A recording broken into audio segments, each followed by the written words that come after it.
I will take you up on your kind offer to make that quick announcement after the roll call. Absolutely. And Dara, can I get co-host permissions to share my screen, please? Yes, just made you a co-host. Okay, thank you.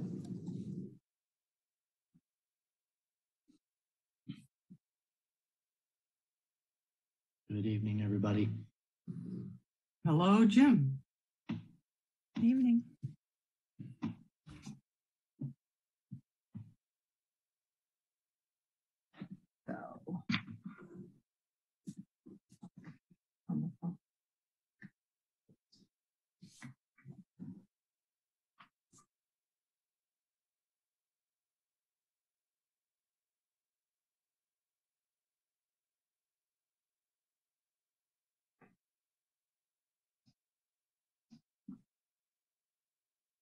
Well, do we have everybody logged on? Let's see, I'm just trying to scroll through here. I don't know if Don has joined yet. It doesn't look like on my end that he has, but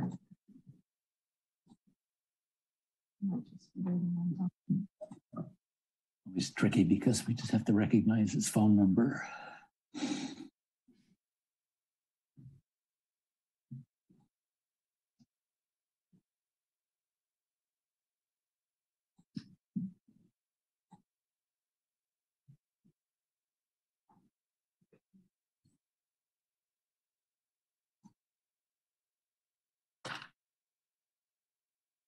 Dara, if you could just let us know when it looks like Don has joined. Sure, I don't see him yet. Okay. So I'll just defer to the chair. If you want to get started, it is 7:03. If you want to wait another minute, that's fine. So I'll just let you decide. Okay, we'll get started in just a moment.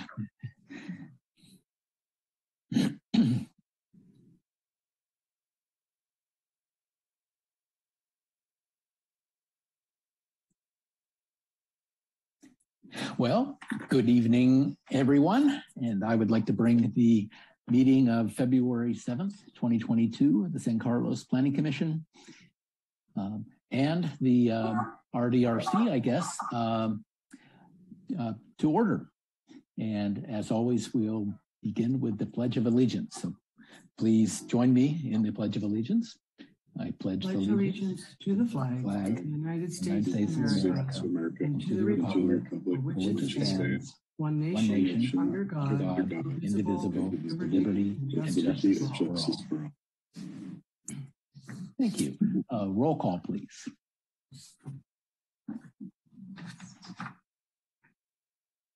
Sorry, I just got a little off because we have a joint meeting. I'm going to go and start with the RDRC. So I'm going to call on committee member Hayden and committee member Eugene Sakai. Present. Commissioner Jim Iacopone. Present. Commissioner Garvey. Present. Commissioner Bradley. Vice Chair Clements. I believe I did see. Yeah, I thought we saw. Oh, I see. Vice Chair Clements, we didn't hear your voice. I'm having technical difficulties. I may drop and come back. Okay. And Chair Roof. Present. Chair Roof, this is Ellen Garvey. If I might interrupt for just a quick 10-second announcement before the next agenda item. Many of you may notice I'm not, my video is not on tonight. I just have a photo. I've got a bandage on my face. So I thought it would be best if I participated tonight without the video. So I'm here, you just won't see me moving around too much. Just thank you for the opportunity to let everybody know. Okay, thanks for letting us know. No problem. And the next item is public comment for items that are not on the agenda. And public comment is limited in this topic. Public comment is limited to items not on the agenda. The commission may briefly respond to statements made or questions posed as allowed by the Brown Act. Government Code Section 54954.2. However, the Commission's general policy is to refer items to staff for attention or have a matter placed on a future Commission agenda for a more comprehensive action or report. Do we have anyone in the waiting room for a comment? There are none at this time. Okay, well, thank you. We can move along to the next item, which is new business. And our business today is an update on the Senate Bill 9 urgency ordinance. And to start that topic, do we have a presentation from staff? Yes, we do, Chair Ruth. Good evening, and good evening to RDRC committee members, Lisa Porras, Planning Manager. I will be making the presentation to you this evening. This item is a presentation on an urgency ordinance that was recently adopted by the City Council in response to Senate Bill 9, and what our next steps will be to create a more permanent ordinance. So we want to start off with a brief explanation about SB 9, Senate Bill 9, and then discuss why an urgency ordinance was adopted. And then we'll dive into more detail about SB 9 itself and inform the Commission about key regulations contained in the recently adopted urgency ordinance, and then share the timeline for the next steps, take some questions and answers. And I'd also just like to remind the Commission and the committee members and the public that may be watching that no formal action is requested or required at this time. This is really an update to the Planning Commission and RDRC members about the recent activity that just took place. So just a quick introduction about Senate Bill 9. Well, first of all, it went into effect January 1 this year. It is a new state law that affords several development provisions, particularly in single-family neighborhoods. So what the new state law allows is for subdivisions to occur, and these subdivisions can be as small as 1,200 square feet. It also allows development of up to 2 residential units on each resulting or subsequent lot. Or even if there is not a subdivision, it does afford some additional development in single-family neighborhoods. There's more to the law, but this is the general kind of underpinnings of what the state law allows. And furthermore, under these provisions, this type of development and subdivision is required to be ministerially approved, which means that there's no discretionary review or public hearing required. It can be done at staff level. So just to give the Commission and committee members some context, in San Carlos, as you can see here on this zoning map, a majority of the land is devoted to single-family neighborhoods, which are shown in the yellow shaded colors. These 2 zones in our city are RS3 and RS6, and together they comprise about just over 8,000 individual parcels. And of those parcels, we had some initial analysis done. I think this information is from the Turner Center. But of the eligible parcels that could develop under this new provision of SB 9 law is a little bit less than that, at about 6,400 parcels that could potentially develop under these provisions should the property owners decide to exercise that. And so because of this new law, staff basically, under the premise that SB 9 could create unmanaged change in the city's single-family neighborhoods, staff brought forth an urgency ordinance to council for consideration on January 10th, earlier this year.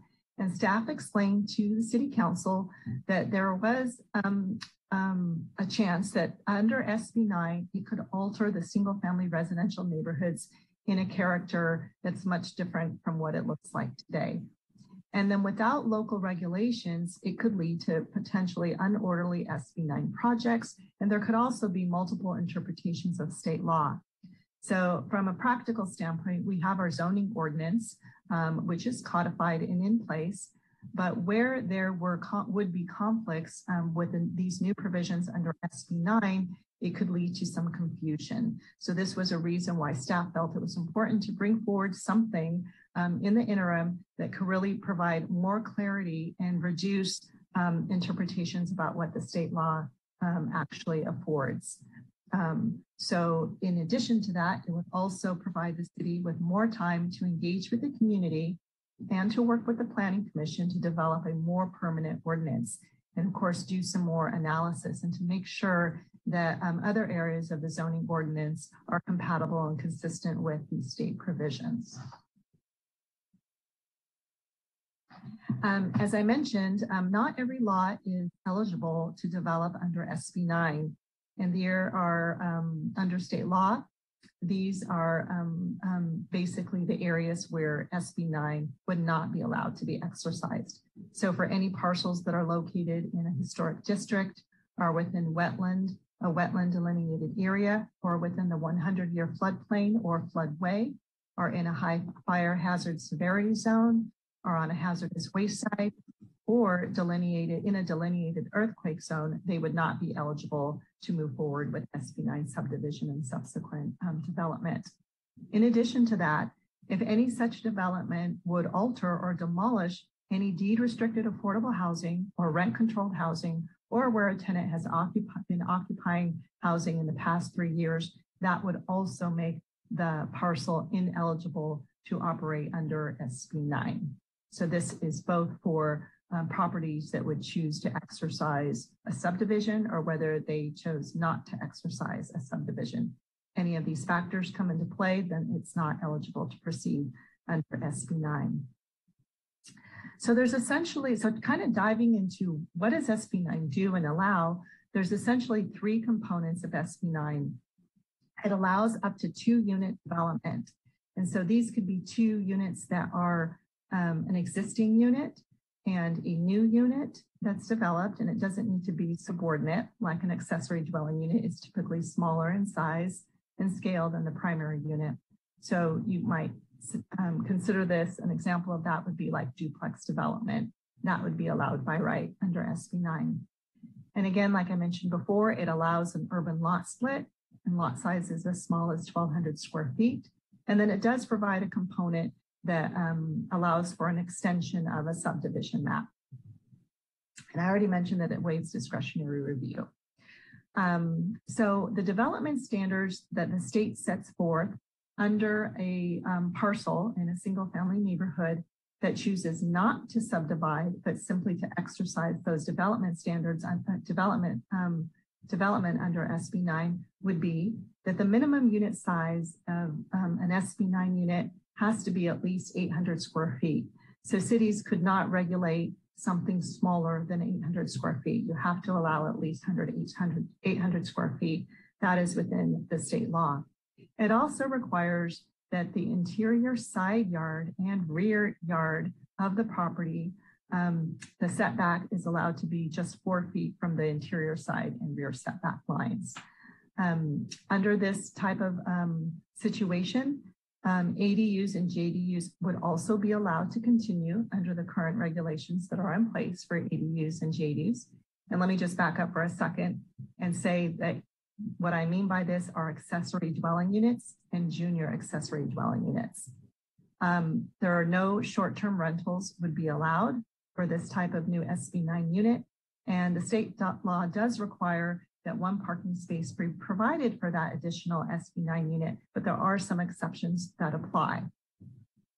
Now, in a situation where a property owner may choose to exercise the subdivision component of SB 9, all of the development, except for one, development regulations that I just mentioned, including the 800 square feet, the minimum interior side and rear setbacks of 4 feet, and no short-term rentals, and a 1 parking space per SB 9 would still carry forward. The only difference is that under a subdivision situation, the city can choose whether or not they want to allow an additional ADU, an accessory dwelling unit, and a junior accessory dwelling unit. So in addition to that, because we're talking about a subdivision component, in this example, each resulting lot has to have certain size thresholds. And what I mean by that is that the lot must be 40% of the original parcel size. I already mentioned before that the minimum size of the parcel can be as small as 1,200 square feet. There are regulations under state law in place that would not allow any sequential lot splits. So say, for example, you had a 10,000 square foot lot and you wanted to exercise SB 9 and create two 5,000 square foot lots, you could do so. But because the minimum lot size is 1,200 square feet, one might think, well, you can subdivide it even more, but that's not the case. It's a one-time lot split under SB 9. But it just means that if you have a really small parcel, you can get as low as small as 1,200 square feet if one decided they wanted to do that. There's also a 3-year owner occupancy requirement on one of the resulting lots, meaning that if a property owner decided to subdivide, they would need to live on either one of the resulting lots for at least 3 years. And as I mentioned before, cities have the option to restrict a maximum of 2 units per lot. So let me just sort of break this down graphically. I think these are some great slides that were prepared previously for the council that really describe how this works. So what can be provided under current state law? Under current state law, you can essentially have up to 3 units on a parcel. And how that works out is that you have your primary unit on the lot, and then we also have state regulations that permit an accessory dwelling unit, and in addition to that, a junior accessory dwelling unit. So technically, these types of units are individual, and they do add up to 3 units. And this is what can currently be done right now. And so when SB 9 came into effect, what changed? Well, it allowed an additional primary unit to be developed on that lot. So again, with at least a 4-foot side and rear yard setback, you could build up to 800 square feet of an additional unit on the property, which would allow for an increase from 3 to 4 housing units on a parcel, no subdivision. This is what the state law would allow. So just as an example of the development intensity, kind of using just kind of a very simple case study here, if we were to look at a 5,000 square foot lot under our current ordinance and under our current maximum floor area standards that we have in place, in this particular case, you could have up to 3,800 square feet of development, which is comprised by a 3,000 square foot single family home, plus at least 800 square feet for an ADU. And in this example, I think the JADU is contained within the 3,000 square foot single family residence. And I do have a team of my colleagues here. They can answer questions on if there's any questions on the calculations for this slide. So when SB 9 came into play, if you look at the graphic on the right, it would allow even more development because under SB 9, you are allowed to build another primary unit of at least 800 square feet. So if we add that additional 800 square feet, the 3,000 square feet primary home plus the 800 square foot ADU and another 800 square foot SB 9 unit, the development intensity would increase from 3,800 to 4,600 square feet on a single family lot. Now, with if in the example where someone would choose to subdivide their property, there's actually here a decision point or a policy decision that cities can make. So what the state law says you have to allow at least is the example on the left-hand side. So this is an example where one lot is subdivided into 2. And then each resulting lot can have a maximum of 2 units on the property. The state law says that cities do not have to allow, under a subdivision situation, that is, they do not have to allow an additional accessory dwelling unit, nor an additional junior accessory dwelling unit. However, cities could choose to do so, which is graphically displayed on the image on the right-hand side. So this is on the right-hand side, it shows the existing primary unit plus a new SB 9 unit. And if cities want to allow under a subdivision application an additional ADU and a JADU, they could. So we're going to talk about what the urgency ordinance set into place But ultimately, what staff recommended and what was adopted and included in the urgency ordinance was a limitation. Staff, and I'll explain the reasons for that, but staff recommended that no ADUs or JADUs be allowed under the urgency ordinance without further evaluation and a discussion with the community and the planning commission. So it sort of did the minimum under what the state law affords right now. So some of the key points contained in the urgency ordinance that was recently adopted is that for a parcel where there is no subdivision, say a property owner just wants to exercise the development provisions under SB 9, they could get 4 units per lot. And what those 4 units could consist of are 2 primary units plus an ADU and a JADU. There would be a limitation on 800 square feet. Now, the state doesn't say you have to stop at 800 square feet. It basically says you have to allow for at least 800 square feet, no less. So cities could choose to make that larger. That's something that we can look at as we evaluate and do the analysis for a more permanent ordinance further down the road. But for now, in the urgency ordinance that we just adopted, we did set the limit at the state's allowance for at least 800 square feet. The minimum front setbacks would be the same as the underlying zoning ordinance. So we wanted to provide some clarity on that. It's clear that the state requires only 4 feet from the side and rear property lines, but we wanted to establish some clarity about the front. So that would stay the same as is currently outlined and codified in our existing zoning ordinance. The urgency ordinance did set into place a 16-foot maximum height limit on the SB 9 unit. However, for properties that are located in the Hillside Overlay District, those SB 9 units would be allowed to be a little bit taller, up to 20 feet. And then in terms of the parking space required for an SB 9 unit, we established that it should be uncovered. And we made it very clear, consistent with state law, that there's no short-term rental allowed, meaning one could not rent out the unit for less than 30 days. And we also clarified that the SB 9 unit can be rented separate from the primary unit. So again, all of this is on any existing parcel as it exists today without any subdivision. These are the provisions that would be allowed under the existing urgency ordinance. Now, with the subdivision application, if someone wanted to subdivide the lot, then we're going to limit it down to a maximum of 2 units per lot. We're keeping the same 800 square foot maximum for the new SB 9 unit, but providing more clarity that no ADUs or JADUs would be allowed in this situation. Again, similar to a non-subdivided type of project, we have to allow 4-foot side and rear yard setbacks.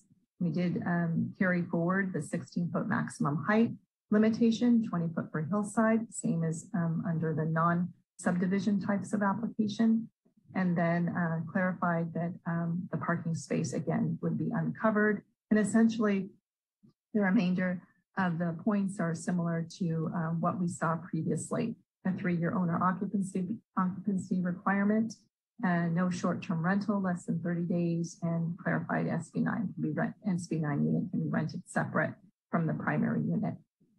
So when we went to the council, staff had done quite a bit of research and looked at a total of 6 different cities: Burlingame, Palo Alto, Cupertino, Los Altos, Mill Valley, and San Jose.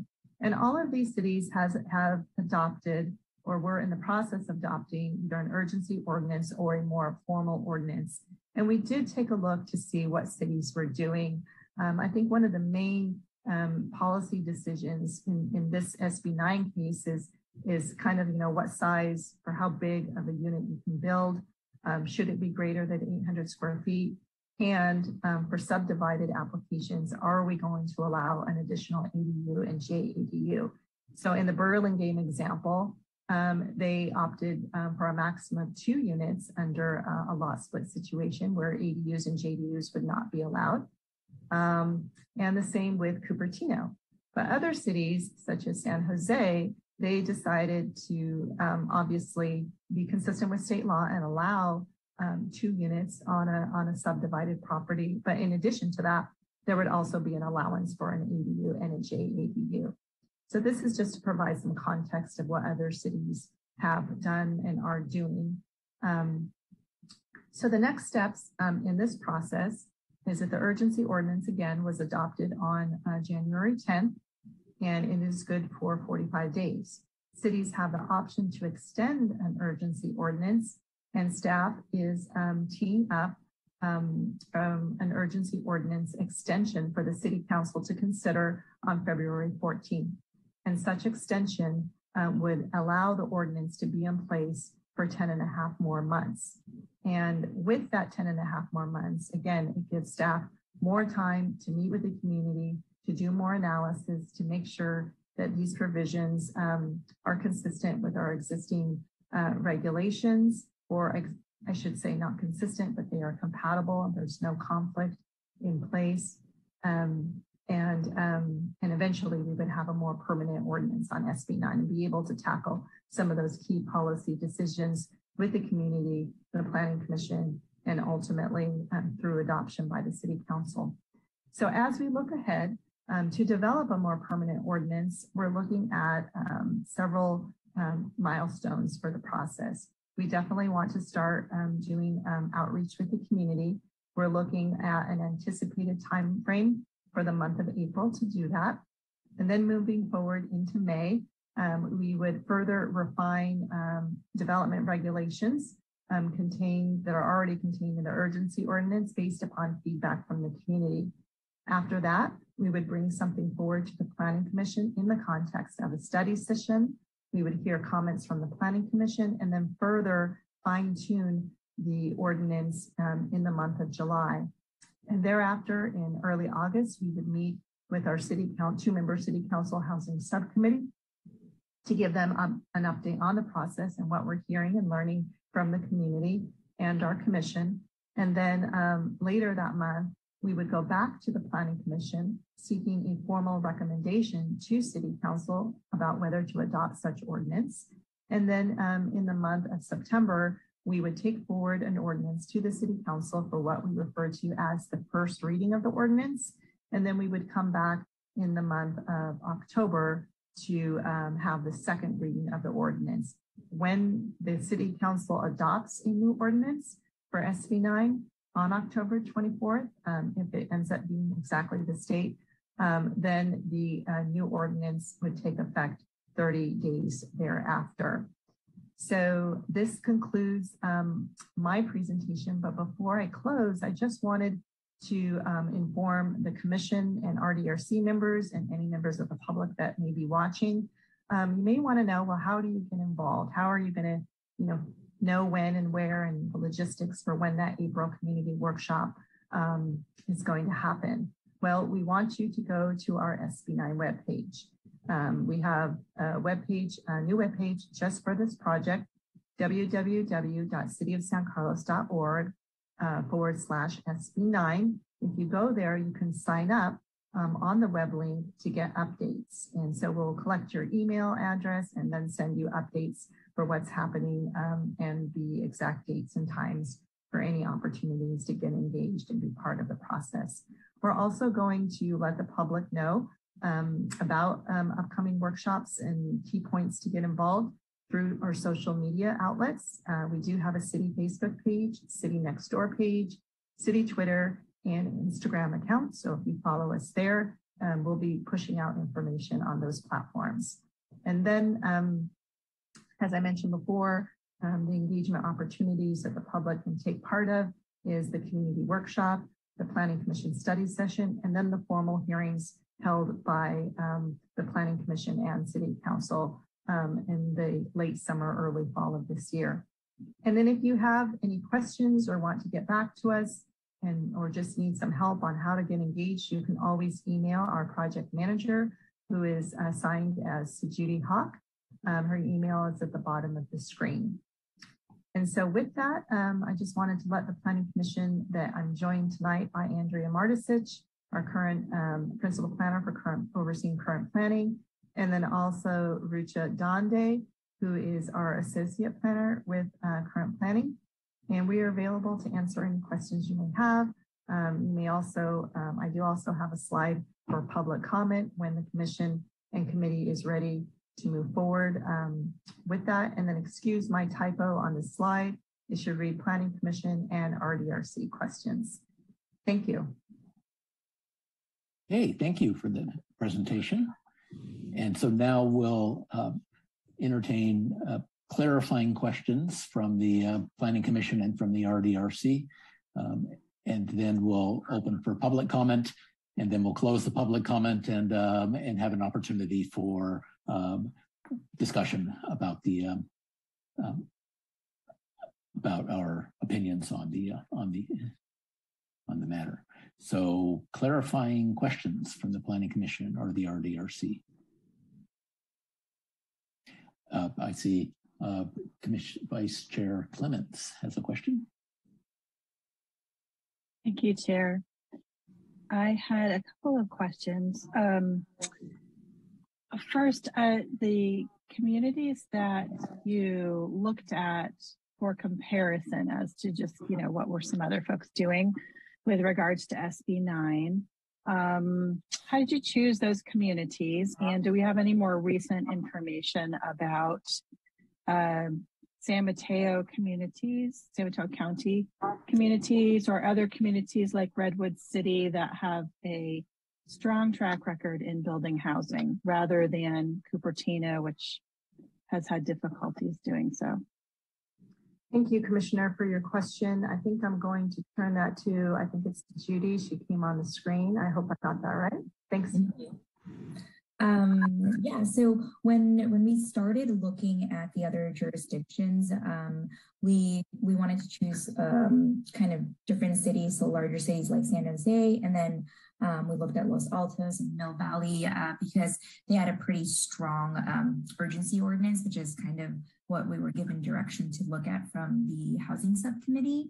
In terms of what's happening within San Mateo County, we are yet to look at what our neighboring jurisdictions are doing as we prepare for the community workshop. I'm in touch with Apollo, who's a Redwood City planner, and he did inform me that they're going to be moving forward with just a permanent ordinance, which they are working on, and I believe they'll bring it forward in April. But in terms of Belmont and City of San Mateo and some of the other cities near San Carlos, we will be looking at them as we prepare for the community workshops. We can bring back more information. Thanks. And if I could follow up on that, I mean, when you're asked to, I understand the staff's request, right, which was to go look at other folks doing an urgency ordinance. And it seems that the nature of the urgency ordinance was really to stop development before it started occurring for whatever reason. If you didn't, if you wanted to create design guidelines to make sure that that was in place first or whatever it may be. So it was a certain kind of city that would put in place an urgency ordinance, if I'm reading that correctly. So what was the council's thought, or what was staff's thought in wanting to put forward the urgency ordinance? And then I wanted to also ask about the choice to not do ADUs and JADUs. So Judy, I think I'm going to answer that, and maybe you can add to, you or Andrea or Richa can add to that. So I think I would start sharing with you, why staff felt it was important, and then maybe why we limited the size to 800 square feet, and why did we recommend not allowing ADUs and JADUs on subdivided, SB 9 subdivided types of applications. The reason for that is because several years ago, maybe it's been longer now, I'm sort of not losing track, but time tends to be a little bit of a blur, but we actually went through an exercise with the community on single family house size. So we actually had a, I don't know, maybe it was an 8-member advisory committee that worked with staff and consultant teams to tackle the question about how much square footage, or how do we control the massing and bulk of single family homes. So this was something that was directed to staff by the city council at the time.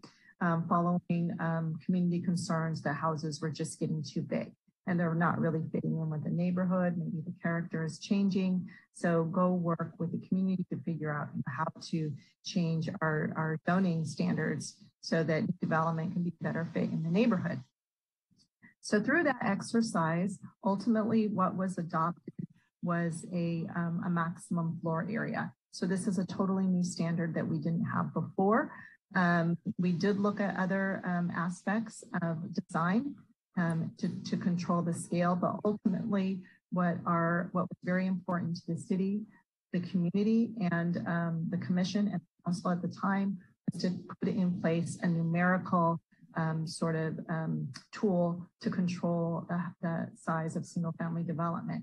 So I've just gone through this exercise not that long ago, and now SB 9, kind of coming into play and realizing that we're going to be able to really control additional development on single family parcels. We thought we would take the conservative route and just go with the minimum that the state required to do until we could have a broader discussion with the community, because we're in a little bit different times now, and maybe there's a little bit more appetite, maybe perhaps in some neighborhoods and maybe not in other neighborhoods. We won't know until we have that conversation, but maybe there's more appetite for allowing more development than the minimum state provisions.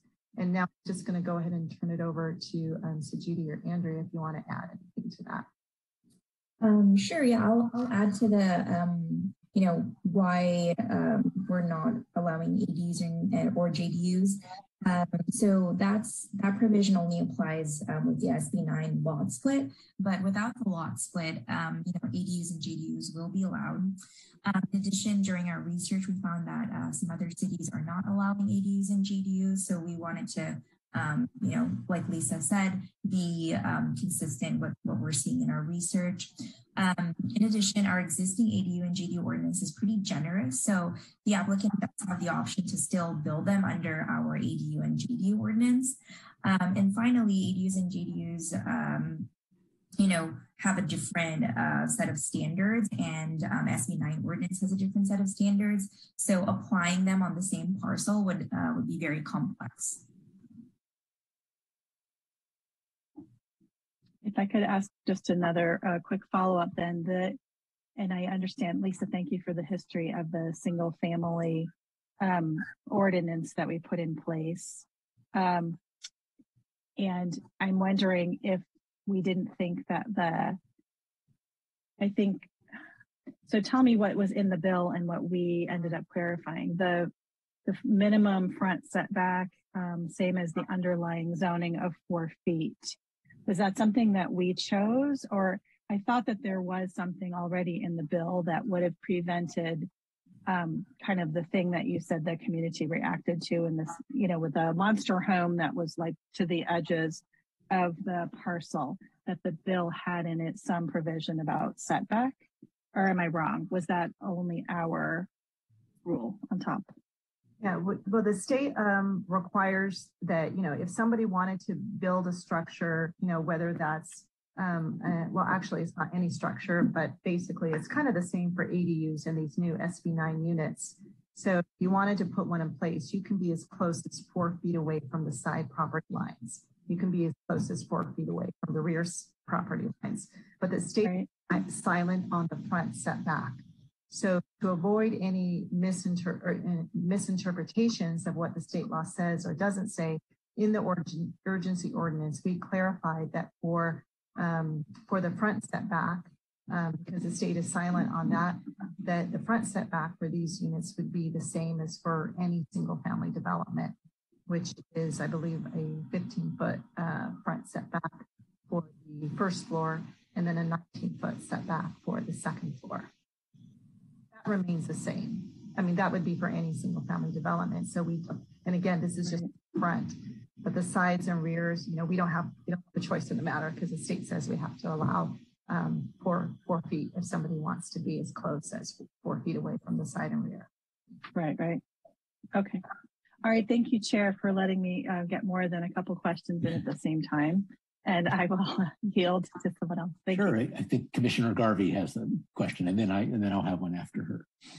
Thank you very much, Chair Roof, and thank you, Lisa, for that excellent presentation. A special thank you for, I didn't realize that the city had a website where we could sign up for updates. I appreciated you putting that on the screen, and I'll be signing up to receive those updates. That's a great idea. I had one question. If we as a city were to allow for ADU and JADU on split lots, would this potential for additional development count towards us as a city meeting our new RHNA housing numbers that we need to meet in our next housing element that's coming up? Yes, under the state housing element law, we do get to count an ADU. And I believe we also get to count the JADU. So every unit is counted. All right, thank you. Thank you, Chair Roof. That's my only question. I'll ask a question and then continue to invite questions from the RDRC or planning commissioners. Mine is the 16-foot height limit. So that would, in effect, that means only single-story buildings could be built for the as a new SB9 unit. Am I getting that right? Well, generally speaking, I think so, yes, but there could be situations where you could build, within that, maybe a loft type of, maybe a half or a loft within that. A floor for short people. If Andrea or Judy have any, if they kind of looked at that based on research, is there anything else you'd add to that? Yes, if Andrea can speak to that. Sure. Good evening. Just to kind of piggyback on what Lisa mentioned earlier with the previous discussions about house size and massing, one of the intentions behind limiting the height to 16 feet is that were we not to do that, it would allow second-story units to be 4 feet from the side and rear property line. And that's a little bit of a concern until we do additional analysis because the current code allows second stories to be 9 feet from the side property lines and 15 from the rear. So it seemed like a pretty big allowance without more study and discussion in the community. And so that's why that was limited to the 16-foot height for now under the urgency ordinance. Okay, thank you. And my next question is on the lot splitting, and on this list of definitions. I think these are the city's composition. City putting these forward, right? The definitions say that the split has to be perpendicular to the longest property line, and also that the resulting lots have to have street frontage. So, as I see that geometry, that means lots that are a lot of our lots in San Carlos are deep, where they're narrow on the street frontage and go a long ways back. You wouldn't really be able to split one of those lots typically because of the 40-60 rule and that geometry. So that would really, with these rules, most lots that are deeper than they are wide would not be able to be split. Am I understanding that correctly? I'm going to see if I can ask Andrea to assist with that question. I think she's looking for that. Thanks, Andrea.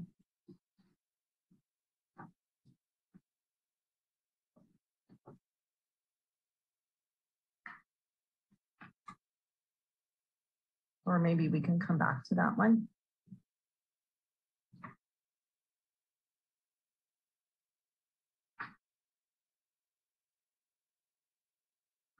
I don't, Andrea, did you get that question I was asking about? I did. I was just looking through the. Do you want to?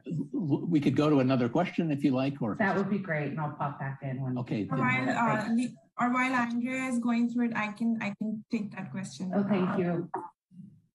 Yeah, so that requirement is directly taken from our subdivision chapter for the split requirement.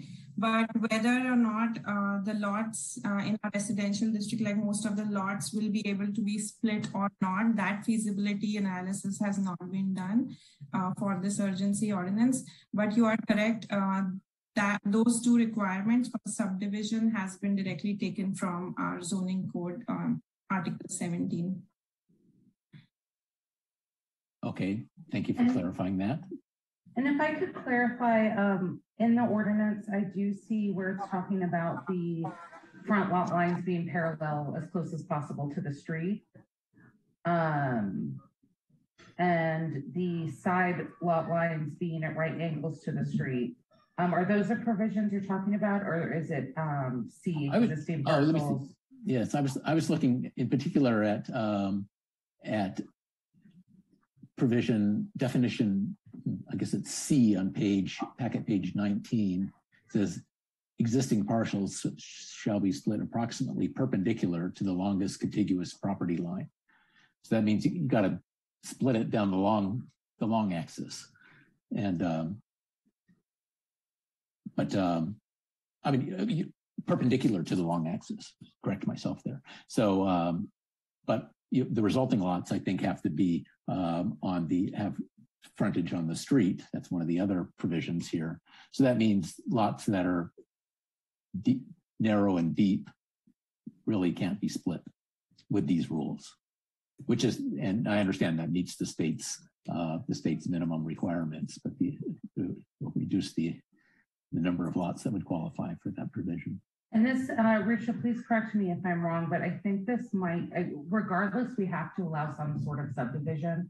So if our requirements were prohibiting a lot from being able to be subdivided, again, if it's not falling under one of those categories that excludes lots from SB 9 provisions, then I believe that particular standard would have to be not waived, but basically we have to make sure that we're able to create these lots under the state law. So I think this is something that is trying to prohibit flag lots, but maybe it needs to be cleaned up. Richa, could you speak to this a little more if you know why that particular one was in there?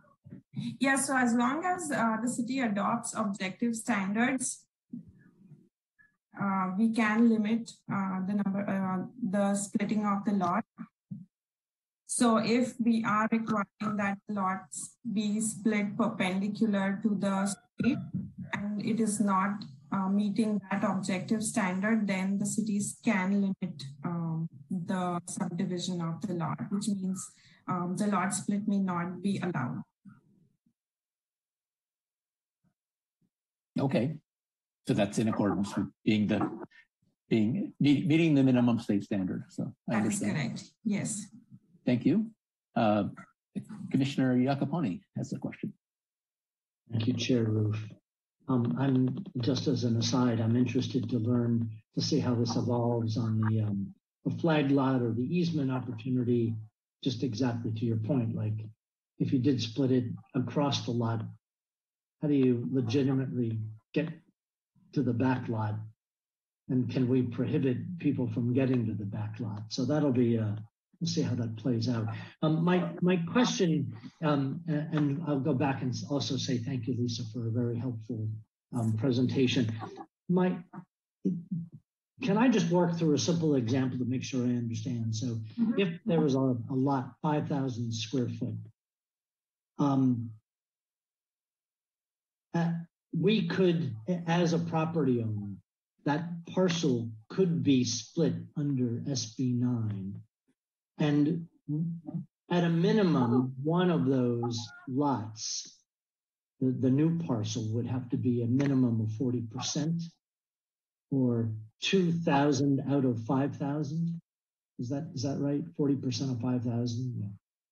Yes, it would have to be at least 40% of the, I guess no smaller than 40%. And no smaller than 40. Of the original parcel size. So in that kind of a 5,000 foot arrangement, you could have 2,000 and a 3,000 or 2 at 2,500. But, and then, any small combination in between, but no, you couldn't be below or 2,000. It could not be an 1,800-foot parcel is the point. Is that correct?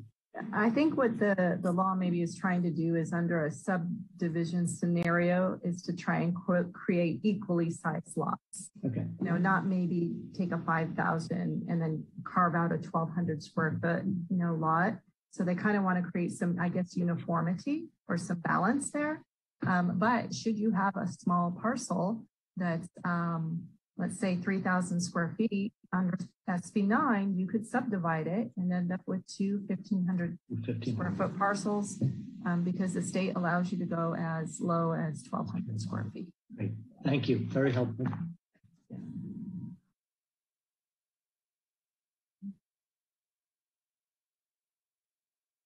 Any additional clarifying questions before we open for public comment? Let's open for public comment. So if you would like to make a public comment on agenda item 5A, SB9 urgency ordinance, now is the time to speak. You may join the Zoom meeting, the website listed, or call the phone number and raise your hand by clicking on the raised hand icon, or on the phone by pressing *9 and then *6 to unmute. So Sarah or Dara, I'm not sure who it is tonight. Is there anybody in the waiting room for public comment? Yes, we have David Tuzman. David, I have unmuted you and you have 2 minutes to speak. Hello, good evening to the commissioners, good evening to the staff. Thank you for the opportunity to speak on this item. My name is David Tuzman. I'm a resident of San Carlos and a member of Peninsula Young Democrats. We, as a club, strongly supported and endorsed SB9 last year. I also called in during the urgency ordinance meeting with the council, urging them not to pass it because it will clearly hamper the city's ability to address the housing crisis, and it is really not justified as an emergency.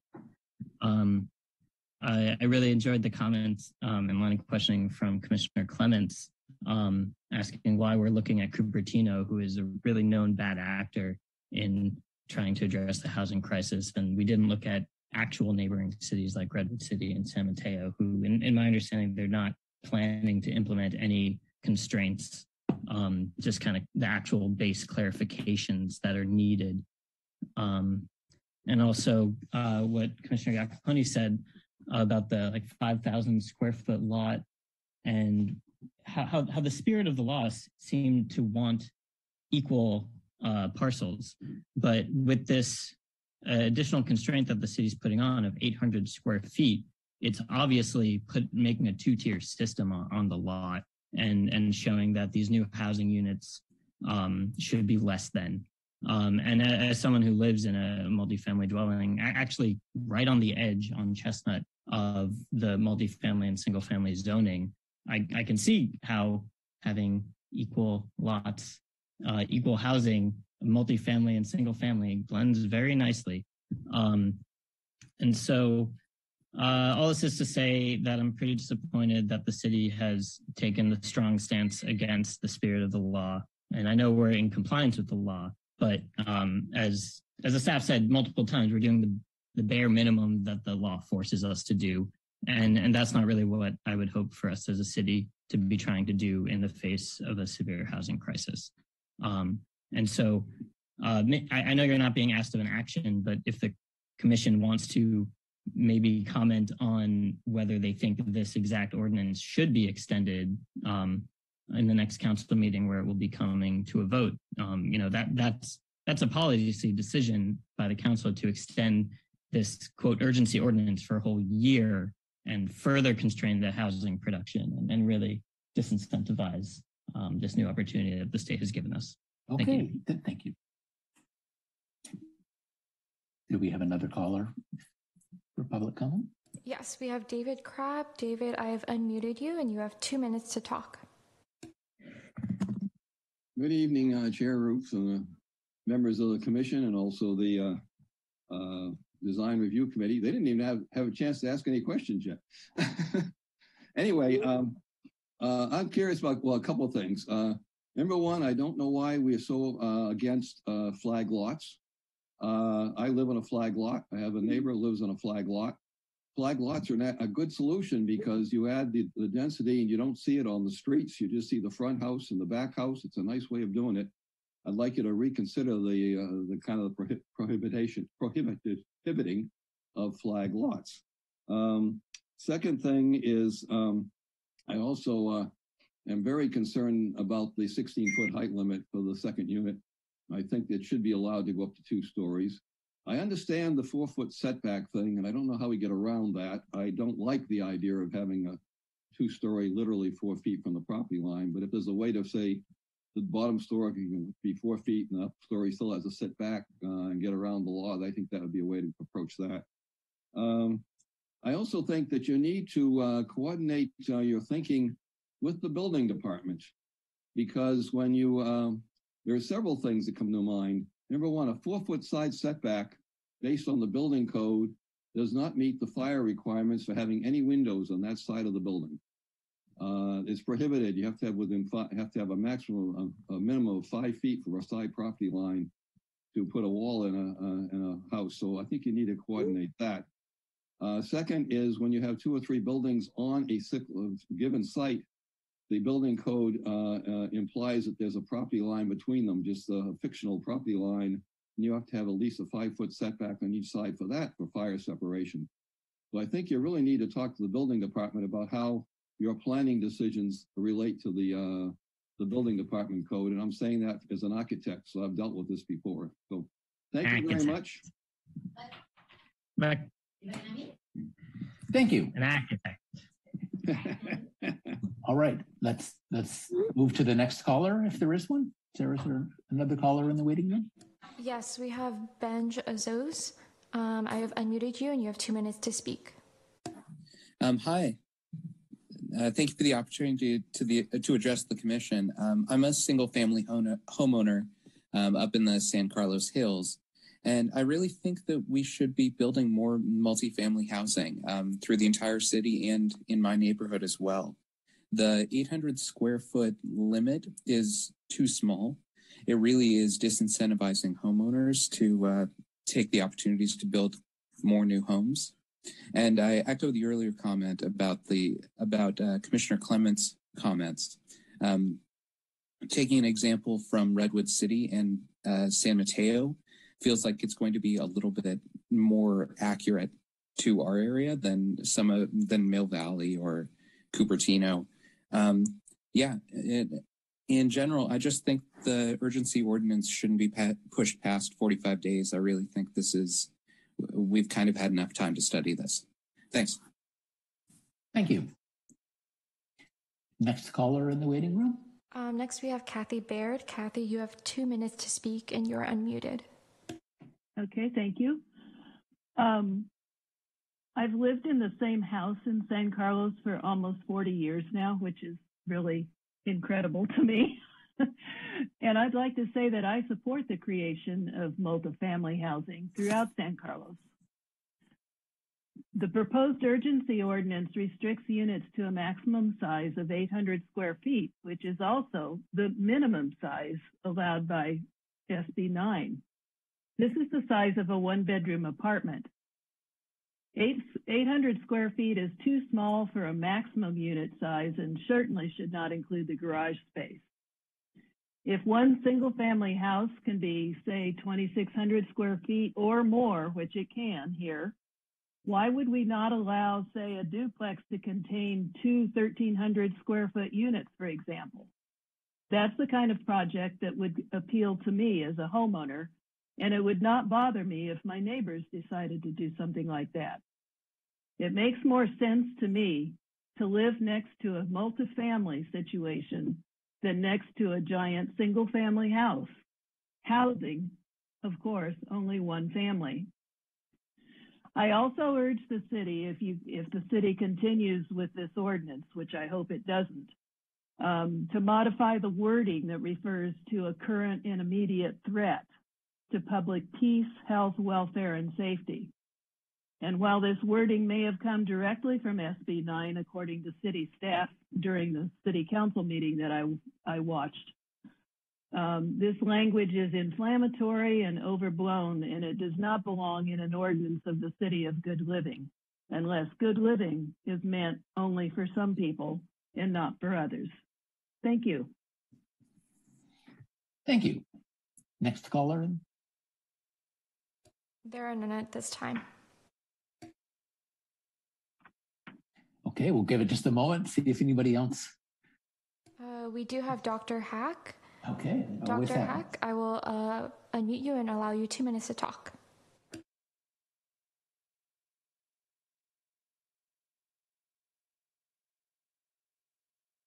Welcome, Hi, Dr. can you hear me? Now we hear you. Great. Thanks for the opportunity to address the Commission, and thanks for your thoughtful approach around thinking about SB 9 and how it affects San Carlos. I wanted to say a couple of things. One, that I fully support the Commission's idea to extend review of the impact of SB 9 in San Carlos for the next 10 months or whatever it is. And also, I hope that the Commission takes into account the impact on the wildlife around here, especially in the hills of San Carlos, as we think about multi-unit housing. Thank you. Thank you. Is there anyone else in the waiting room? There are none at this time.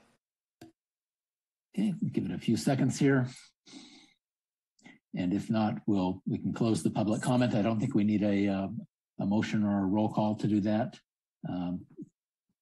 And we can just move to the deliberations. And the RDRC members, please, I hope you understood you could speak up with questions earlier, and you're certainly welcome to now. And there's no formal action required or requested, but this is our opportunity to provide suggestions. And so, would anybody like to jump in with thoughts?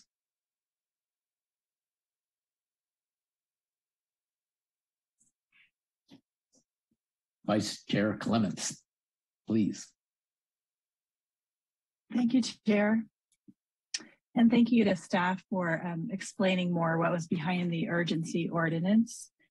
As I think about San Carlos, I think it is the city of good living. I appreciated the last or second to last speaker's point about who is this a city of good living for. And I think we've talked about the need to add housing, and I'd like to think that we as a community could think about different types of housing in different places. So I was very excited about SB 9 as an opportunity for communities, an opportunity for homeowners to do different things they might have wanted to do with their lots, but would have had a hard time getting approvals potentially.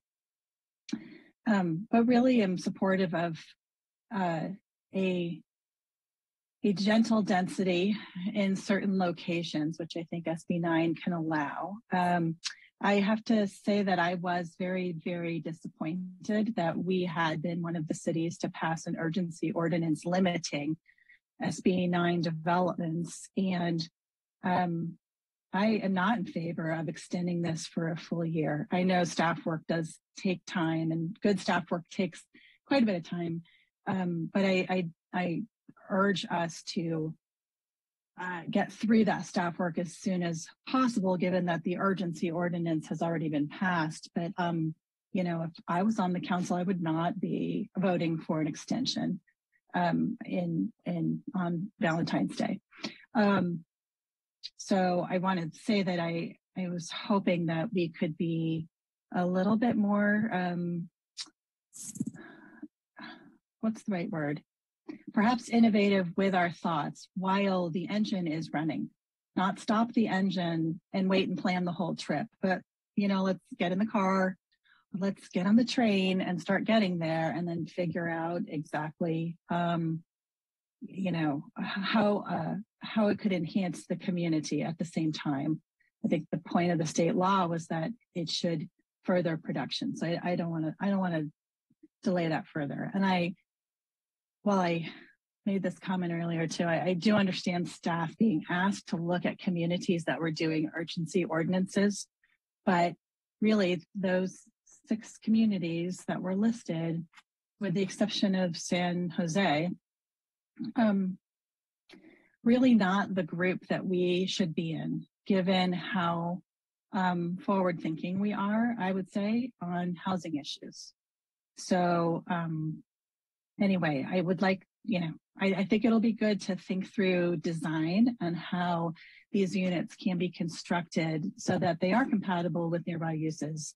But I think we should do, personally, I think we should do everything in our power to make this law work in as many ways as possible for as many kinds of configurations as possible, and still, have at least minimum setbacks and still follow the law, obviously. So those are my general comments. I think the more that we do of this kind of elective density, I think it will help the RHNA to be achieved. And I think it will, it'll just provide some diversity that we need of product types throughout the city. There just are not enough kind of different price points of places to live here at all, so we need more of a range of products to do that. So I'm very supportive of the goals of the state law and of people being able to start planning quickly as to what they would like to do. So those are my comments. Thank you, Chair. Thank you. Commissioner Garvey. Thank you, Chair Roof. I too think that more people deserve the opportunity to live in San Carlos, and SB 9 provides a path towards this. There are other paths, but SB 9 provides a path. I agree that the 10-month timeline that we're taking to evaluate this seems long. And I would encourage staff to try to be expeditious and efficient in the review so that it doesn't take the full 10-month period, especially in light of the housing element that's coming up. It would be helpful to know in advance what contribution might additional development from SB 9 provide the city, and how does that fit into the overall RHNA and policy determinations that are being made for the housing element. And those, I think those are my comments for now. Thank you. Thank you. Let's see. Commissioner Clements' hand is still raised, but I think maybe that's just from before. A remnant. Thank you, Chair. Okay. Although I will have one more comment, but I want to let others. I suspected that might be the case, but it's nice to get everybody's initial thoughts on the table, and then we can have a second round. Maybe I'll jump in with a thought before opening that to other people as well. I also think we as a city should act in good faith in trying to achieve the intent of the law. But I do understand the difficulty of, I think the analogy is building the airplane while it's flying is a hazardous business, and the second story issue is a good example where it would be sure nice to allow a second story, but with some additional rules around that so that it's not 4 feet from the property line all the way up. So that takes some time to figure out how to do that. To address, I think also loosening up the lot split rules, allowing a flagged lot, or to allow splitting of lots that are deeper than they are wide would be very valuable. But it does take some time to make those rules and to get feedback on them. So I understand that it takes some time. 10 months does sound like a lot of time, maybe too much. Okay. So those are my initial thoughts, and I'll open it for additional thoughts from commissioners and RDRC members.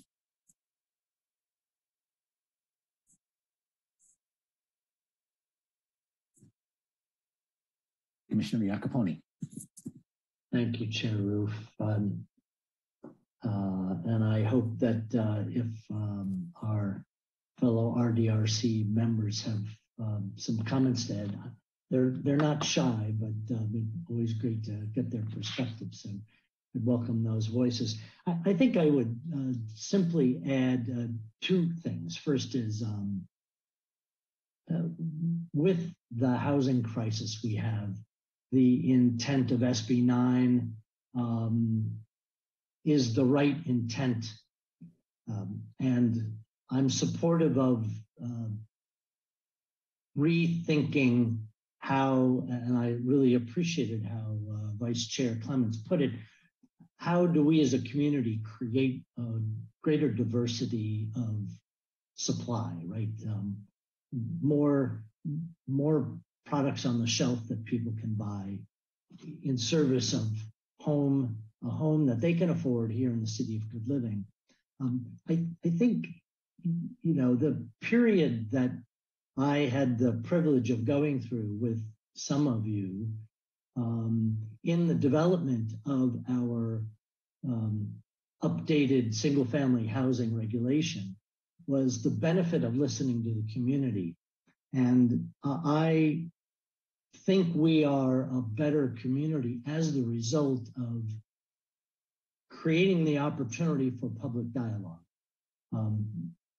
And therefore, I can't judge how long is the right amount of time. I respect the comments that 10 and a half more months may seem long. I don't know, but I would not at all encourage City Council in any way to short circuit a due period of listening to our fellow citizens and get their input. This is not the community of any one of us. This is a community of all of us. And I look forward to that process and that, that journey with our fellow San Carlesians. So that'll be my ad. Thanks. Thank you.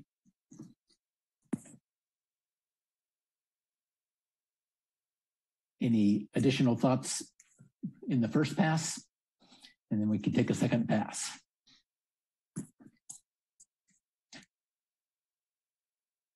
Vice Chair Clements, did you have some additional thoughts?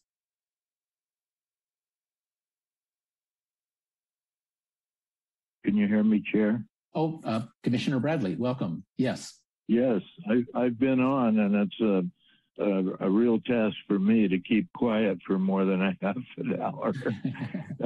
Yes, this is really stimulating. I've been on the Planning Commission, as you know, for over 5.5 years now, so I'm really going out, but I've lived here about 30 years, so I won't be leaving. I just want to say, I think what the state, the governor and the senators and assembly people didn't look at was traffic and parking and in relation to building 2 units on 1 lot or a lot split and 4 more units. It's all we can do. As I've been on the RDRC and I enjoyed it very much. And one of the things we had to look at, of course, in Planning Commission projects too, is parking. Do we have enough on-site parking? And if not, do we have enough on-street parking? We don't even have enough now, and that's part of our traffic problem. So I'm disappointed that they said nothing about this. I think it just maybe happened too quickly at the state level, even though it took them a year, I guess, if not more. So I'm glad we're looking at other cities. I think there's not too big a danger to look at a city that has been anti-growth and see what they're doing and not do that, perhaps. Just a comment there. I think it's a challenge that our staff and our council and our citizens, I hope that people get the word and know that this is going on. So far, we haven't heard from more people for a year about this. We certainly do when somebody wants to build a second story on their one-story house. This is more consequential. That's all I have for now. Thank you. And I'm glad that I got in finally. I got in right after roll call. Okay, thank you. Thank you for your comments. Glad you've been here. We can now take more comments, even second pass comments. Oh, but before we jump into that, I noticed in the Q&A button that somebody said they couldn't get on the Zoom. Is there a staff member who could perhaps reply to Tom Felletti? If we need to, we could reopen the public comment, get his comment if he wants. I hate to see somebody trying and not succeeding at. Thank you, Chair. Share that. Oh, sorry. I was just going to answer that. I noticed that question as well, or the comment that the typical Zoom link, the numerical, numerical, identifier for the Zoom link wasn't working. However, this is the one that we use all the time. So we apologize for any technical glitches. This is something that we're going to have to look into. I'm not sure why it didn't work. But if Tom is still here, I don't believe I heard a Tom during public comment. Through the chair, you could always hear from that person. Yeah, I see he just commented that he's waiting for the tree ordinance. So we'll get to that in a few minutes. And hopefully he can figure out a way to join then. If not on Zoom, then just by calling in on the phone. That's a good backup. Vice Chair Clements, you have an additional thought before we close this session? Thank you, Chair. And I think I started to speak before, but anyway, I appreciate all the commissioners' comments. I also would really value hearing from the RDRC members to the extent you have thoughts about the dimensions in the urgency ordinance. So one other topic I'm concerned about bringing up potentially, because I don't want it to delay further the implementation of the state law, but the issue of affordability of the units created has come up in other communities. And I am just wondering, as staff brings this forward, if they are able to look at other communities that are trying to figure out, is there any way that with this ordinance could also ensure that some of the units created are affordable or incent them? Obviously, the intent of this law is to let property owners take actions without a lot of staff interference, because that causes delays and rejections in some places, in some communities. But I'm wondering if the City Council could consider, or we could ask that staff also look at, are there ways to incent affordability along with the creation of the units? So I think it's kind of a comment. And Sheriff, I just want to clarify, I know this is a study session. So are we allowed to make motions, or is this, are we just here to talk and staff is just getting our feedback? I think I can handle that. I mean, this is a pure study session, and there's no action agendized tonight to pursue. Each one of you are able to kind of say kind of preferences that you have, but there can't be any common action by the commissioner or the RDRC members. Perfect. Thanks for clarifying that, Greg.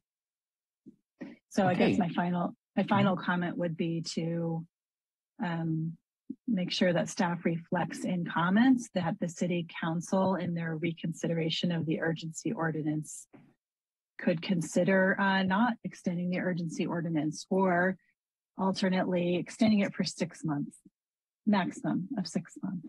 So those would be my comments on that. Thank you. Thank you. I see that Eugene Sakai has a comment. Welcome. I do. Thank you. I've been listening with a lot of interest to this and quite frankly, still formulating my own thoughts as a committee member. But as a practicing architect, I thought I might share my thoughts with the group here tonight. It's interesting at these hearings where there's no project per se being discussed, that the members of the public that show up are generally, those who've been studying the passage of laws like this and generally following them with interest and perhaps even advocates of programs such as these.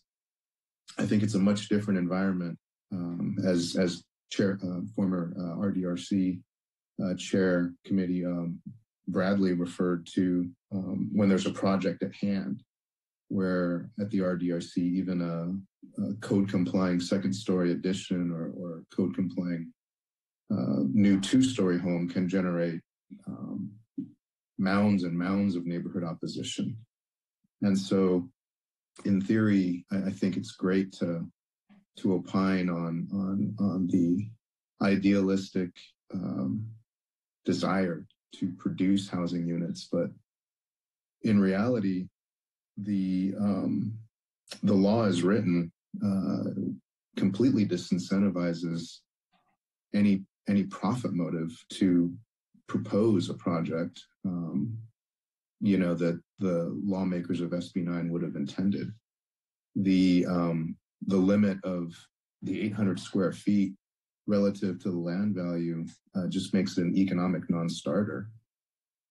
And so couple San Carlos's ordinance with the others that I'm seeing throughout the Bay Area and perhaps even up and down the entire state, I have a feeling that within a few years, even more draconian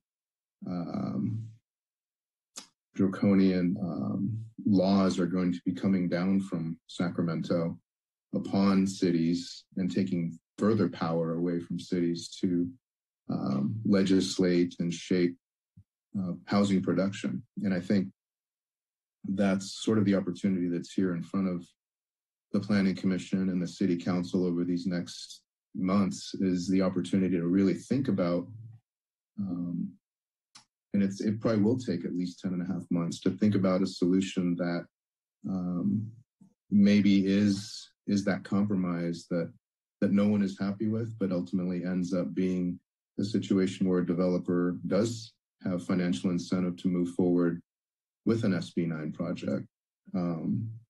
And the community can accept it, even though they might not be happy about it. I feel that that's going to be probably at least a 10.5-month exercise to craft such a set of standards that creates that win-win both for the community, future citizens who have yet to move here, and those who are already here. That's a very difficult balance to strike. And it would be amazing to achieve that within a year's time, to be perfectly honest. But I appreciate that it's a difficult set of rules to grapple with, and perhaps buying time by preventing SB 9 applications from coming forward, as this current emergency ordinance is doing, is the right thing to do. I think the real work is in the next months to come up with something that honors the intent of SB 9, incentivizes developers to create these units, and is something that the community can ultimately accept, perhaps begrudgingly. Okay, thank you for your thoughts.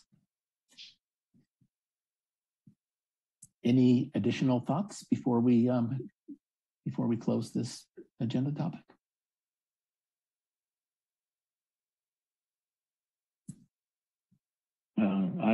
Bradley here again. I just want to second what Eugene has just said. I think we really need to survey our population and find out what the people who have spent millions of dollars on buying a single family home their family would do. Not that I'm against higher density, but not on some of the smaller lots we have in the town, in White Hills and White Oaks area. It's important to hear, otherwise we'll hear from them in a negative way later. Okay, thank you. And I had one, it's more of a question, I guess, that the city urgency ordinance refers to excluding the houses, lots that are in a fire hazard zone. What is, do we have a defined fire hazard zone in San Carlos, and what does that encompass? That encompasses I believe it's everything that's within the wildland urban interface, but I want to defer to Andrea. She might be more familiar. I just want to make sure that definition didn't change. Thanks, Lisa. Yes, it would be within the wildland urban interface. The building division has several maps that determine the various levels of risk within the city for wildfire. So there are already specific regulations such as building materials, vegetation, things like that, that apply to those lots to varying degrees. And so depending on where it would fall within that district would determine, the level of fire hazard associated with it. Okay. Well, it sounds like when we, give you my opinion in response to this, that when the city makes adjustments, loosens this up a little to make it more practical, that we need to look at the fire hazard issues. I can imagine we don't need to exclude all the hills of San Carlos. That's a big part of the city, but there certainly might be some areas that you wouldn't want to double the density just because of safety. So that's my final thought in achieving the right balance going forward. And I can clarify, Chair Ruther, there are varying levels within that designation. So not all properties within the WUI are created equal in terms of fire hazard. So to your point, it could be, looking at the ones that are at the most extreme risk versus ones that maybe are not. Right. So we would want that. I would think we would want that granularity in the rule going forward, so that. Thank you. Okay, I don't see any additional hands raised. Let's move on to our next topic, which is another study session topic on the and it's the sorry, there we go. Update on the protected tree ordinance. So does staff have a presentation on this one? Yes, we do. Okay, so good evening, Chair Roof, RDRC Chair Garvey, Planning Commissioners, members of the RDRC, members of the public. I am Rucha Dande, Associate Planner. The next item before you tonight is an update to the Protected Tree Ordinance. And before I begin the presentation, I would like to introduce our project team, Andrea Martisic, Principal Planner, and Julia Hoffman, Assistant Planner, who are part of this effort. I would like to note here that there will be no action taken on this item tonight. Could we advance to the next slide, please?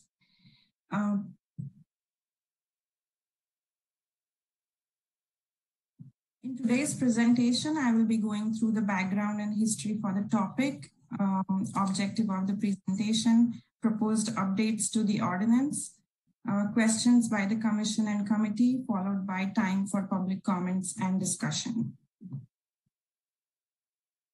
Before I move forward with the update, I want to jog your memory on why the Protected Tree Ordinance was adopted on an urgency basis by the Council last year.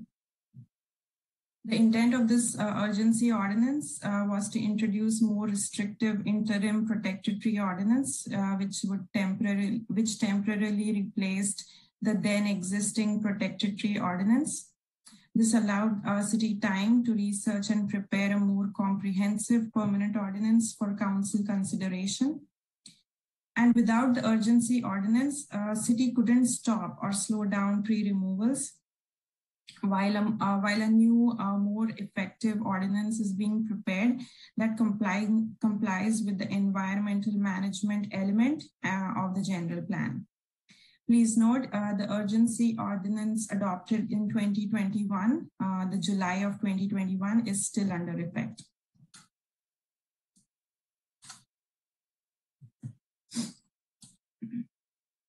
So giving you a little bit of background on this project, on May 10th, 2021, the City Council held a study session on protected trees, which included mainly reviewing penalty fees and replanting policies from neighboring jurisdictions. At that time, there was a general consensus from the City Council to move forward with a comprehensive update of the existing protected tree ordinance. The council also expressed interest in moving forward with an urgency ordinance to restrict protected tree removals / pruning while staff worked on a permanent ordinance. On June 14th, 2021, the interim urgency ordinance was adopted for a period of 45 days with a possibility to extend.